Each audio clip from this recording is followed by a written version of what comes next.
fingers, this is very, very important. The teacher is very important. Because teacher, if you not pick up the problem you are doing, and then you just doing the bad thing over again, that's how you build up bad habits. Okay, because since we are basic ballet, I have time, I have watching you, we change from scratch. Don't build bad habits. You clear? So just simply change it, and then right now you build up everything's proper. Later on, you don't waste your time to change your bad habits. Bad habits is very hard to change, even if you got them. Okay, so try not have bad habits. So this is very important every single time, 100%.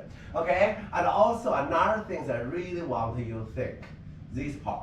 Okay, supporting leg part, this part, super important. So because you're standing on your leg, you only think about your leg, you forget this part. This part always needs, see, pulling up. Yeah, if you relax a little bit, you will look like Xiaohu did that. See, because here you didn't take care of it, you will lean.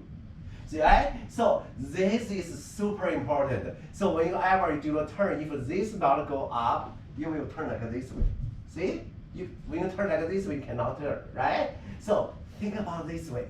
Okay, even do really big at home, okay? First of all, put the weight on down point. Second of all, use here to lift up, and then